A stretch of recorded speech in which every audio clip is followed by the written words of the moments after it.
Seven-time Pro Bowler, two-time All-Pro, Nick Mangold is here. Welcome, Nick, but we're going to start with Brew. Brew, is this a must-win game for Dak and the Cowboys? Look, practically, no, right? Because they'll still obviously be in the playoff hunt at 4-3. But philosophically, yes. Oh, philosophically. You see that? Oh, but you know, because I know what you mean. If they lose this game, if they lose this game, all that momentum they got over the last 5 weeks is gone. And the Philly loss didn't kill the momentum because it was Philly. They were undefeated. You weren't supposed to beat them with a backup. So they've got great momentum. If you lose to 1-4 Detroit, which has yet to win a road game under Dan Campbell, 0-11 on the road, at home, that kills your momentum.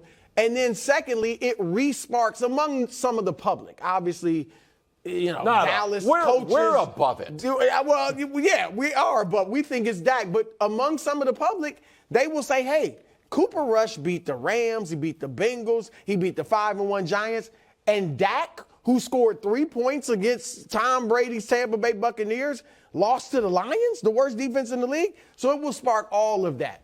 Yes, I completely agree with this, and that is my fear of rushing Dak back. Why are you rushing Dak back to play the Lions when I think Cooper Rush could do that? He can play the Lions, and he can beat the Lions. Then you have the Bears, and then you have a bye week. Like, why not just let Dak get right and be fully healthy? Because the first pad of practice is on a Thursday. Usually you're on Wednesday. And now going into a game, he hasn't played a game in 5 weeks. Like, that's a lot of rush. So what makes you think they're rushing him back? As opposed to, like, to me, I felt like rushing him back would have been a week ago or certainly 2 weeks ago since they never put him on IR. What makes you think that this isn't, that his thumb's not as healed as it's going to get? I think it's the lack of practice.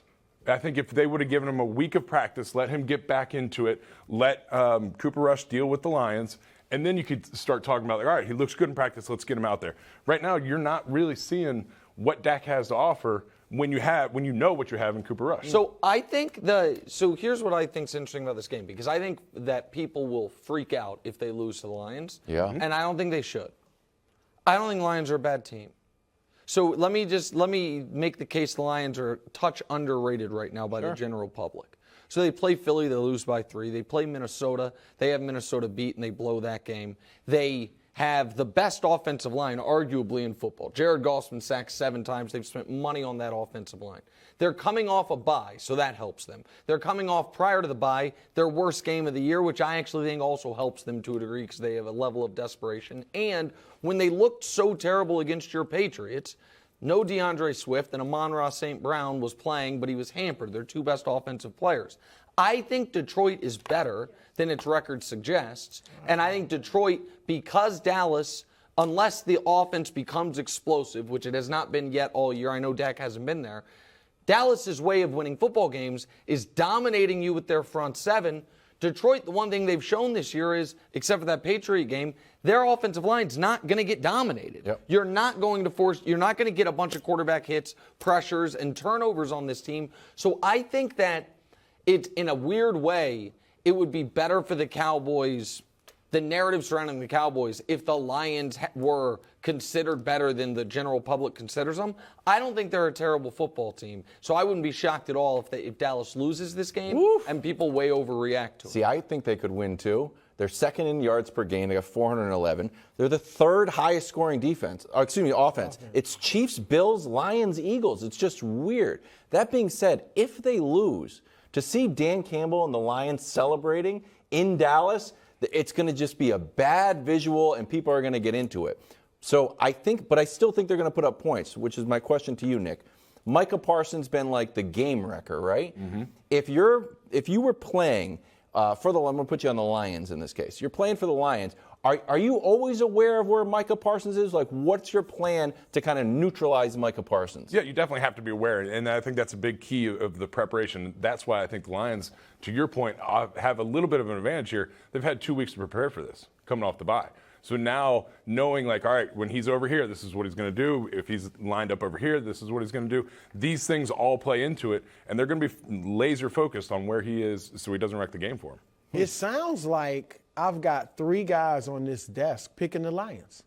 Oh, well, you guys are almost there. I mean, I certainly like the Lions plus 7. I certainly like them plus the points. Can we stay on Micah Parsons for a second here, though? Because Wildes, off the air said, Nick, you call him generational, and then yesterday on the air I kind of tried to pump the brakes on it. Both of these things can be true. It can be true that Micah Parsons right now is the Defensive Player of the Year, and that Micah Parsons right now is being slightly overrated by the general media.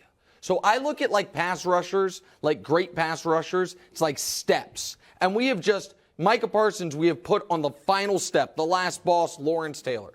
He's not Lawrence Taylor. He's not yet Derek Thomas, and he's not yet Von Miller. Right now, he's Julius Peppers, who's a Hall of Famer and an awesome player, or will be. I don't know if Julius is in yet. He's not eligible yet, I don't think, but he will be a Hall of Famer, 160 sacks something in his career. But the idea that every game Julius Peppers played, he wrecked, is not true. Just like the only guy that it was like, wow, I think every game he played, he wrecked was Lawrence Taylor. He's not that. And the idea that every single week Micah Parsons is going to wreck the other team's game, yeah, if they don't account for him, they will. Or if you're Cincinnati and you don't have the personnel to block him, he will. The Lions have the personnel. To your point, they've had 2 weeks getting ready for this game. He's not catching anyone off guard.